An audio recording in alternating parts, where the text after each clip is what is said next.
Hello students, in this part of the video we are going to study coefficient of restitution. Actually it will be used in inelastic collisions. We know that actually most of the real collision are neither perfectly elastic nor perfectly plastic. They are partially elastic collisions. In partially elastic collision, kinetic energy will never be conserved. Kinetic energy reduces. As a result, relative velocity of separation is less than relative velocity of approach. What actually is? It gives the measure of degree of restitution of a collision, and it is defined as the ratio of the magnitude of relative velocity of separation to relative velocity of approach. It is ratio of these two relative velocities. And the value of coefficient of restitution depends upon the materials of the colliding body. If the material is glass balls, for glass balls it is 0.95, for lead balls it is 0.20. If we consider the three collisions one by one, first elastic collision, then inelastic collision, and then perfectly inelastic collision, in these three cases we are going to check what will be the value of E.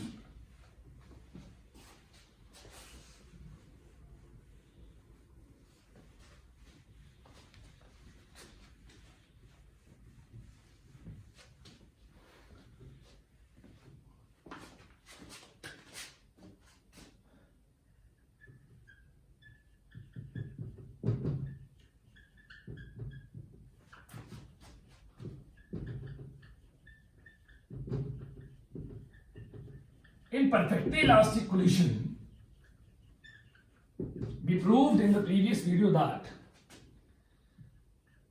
velocity of approach, or I should write relative velocity of approach, equal to relative velocity of separation.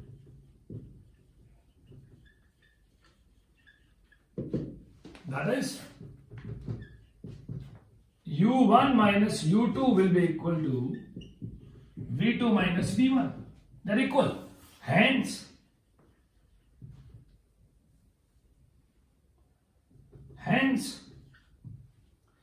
E will be equal to 1. So, in case of perfectly elastic collision, E is equal to 1. First. Second, in inelastic collision,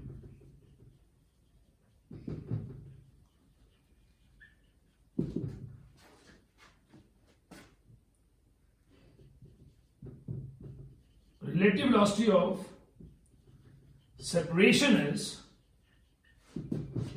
less than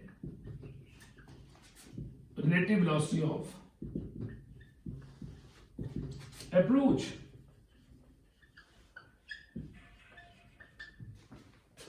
Therefore,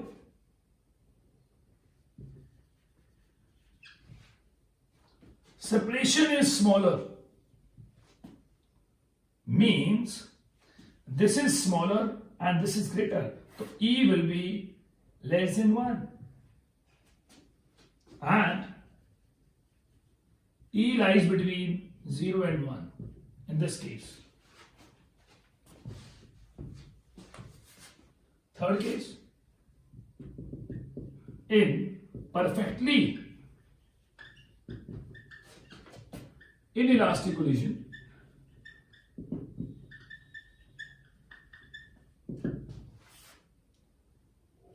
we know that in perfectly inelastic collision, the two interacting bodies, they stick to each other after collision.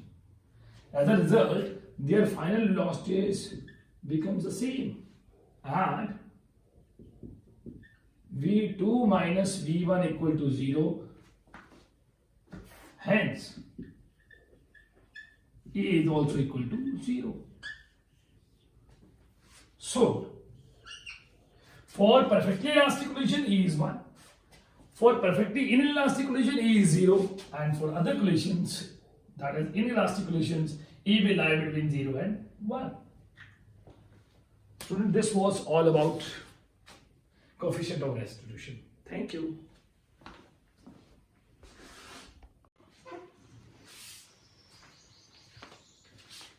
Hello students, in this part of the video we are going to discuss inelastic collision in one dimension. We already did elastic collision in one dimension. Inelastic collision, the figure will remain the same. What is inelastic collision? That type of collision in which only linear momentum of the system remains conserved. There will be no conservation of kinetic energy, because in elastic collision, kinetic energy, there will be loss in kinetic energy. First of all, in an elastic collision, linear momentum remains conserved. As a result, we will be having this relation m1u1 plus m2u2 equal to m1v1 plus m2v2. We have got one equation. Now, we can't use law of conservation of kinetic energy here because there is loss in kinetic energy. So, I have used expression for E. E is equal to V2 minus V1 upon U1 minus U2. E is coefficient of restitution.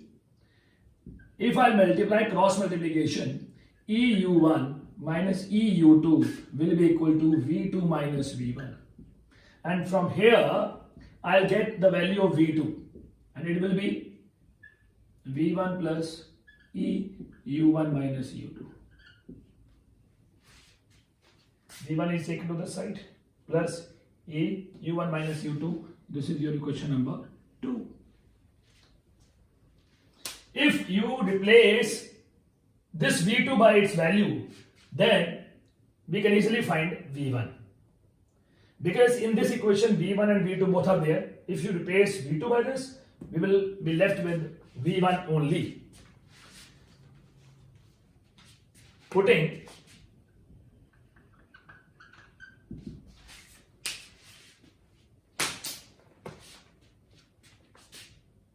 the value of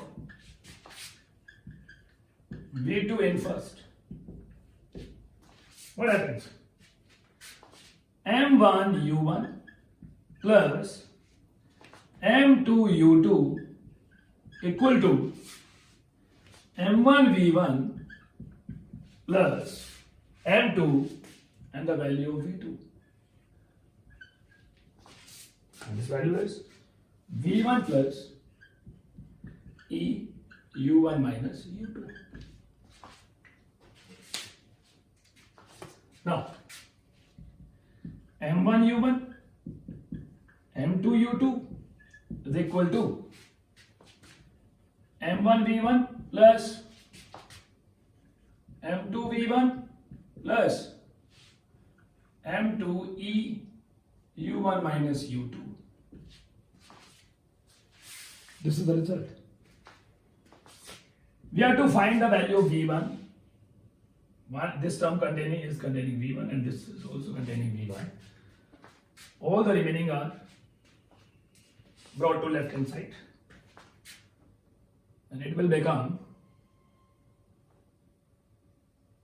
M1 U1 plus M2 U2 minus M2 U1 minus U2 equal to V1 M1 plus M2.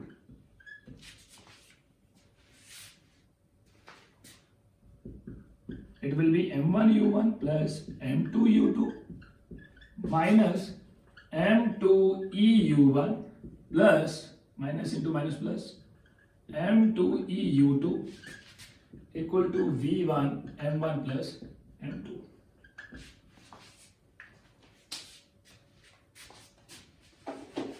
Now,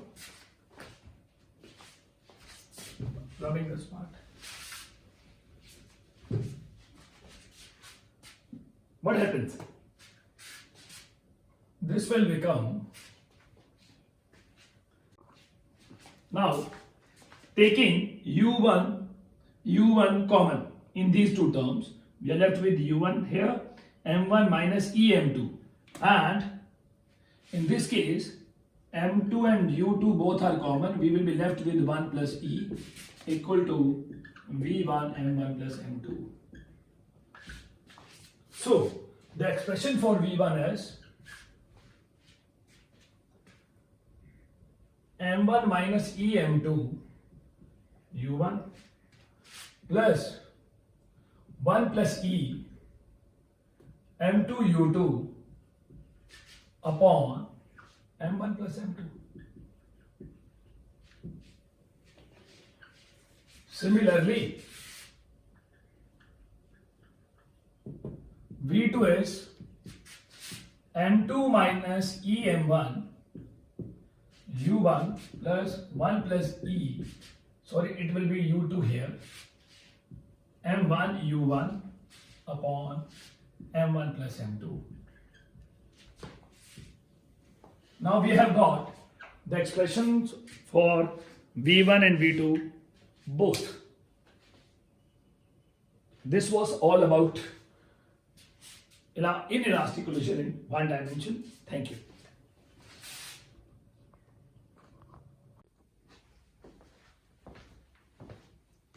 Hello students. In this part of the video, we are going to study inelastic collision in two dimensions. As you all know, in case of inelastic collision, only linear momentum remains conserved. There will be loss in kinetic energy. Kinetic energy does not remain conserved. It is a case of two dimensions. We have considered two bodies, A and B, moving along positive direction of x-axis, but after collision, they are moving along the direction as shown in the figure. It makes angle theta with positive direction of x-axis, and this body is making angle phi with positive direction of x-axis. As a result, this is a case of inelastic collision in two dimensions. Obviously, the velocity u1 must be greater than u2, because only in that case they will collide with each other. We have taken components of v1 as v1 cos theta along x-axis, v1 sin theta along y-axis, and same here. Now, since only linear momentum remains conserved, we will take law of conservation of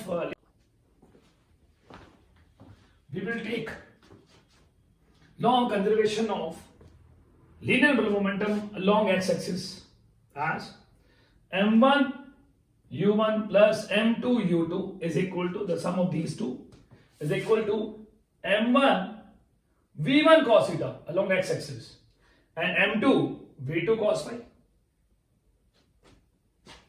Along y-axis, there is no component of u1 which is along y-axis, that is 0. So m1 into 0, m2 into 0 equal to m1 into v1 sin theta and m2 into minus v2 sin phi.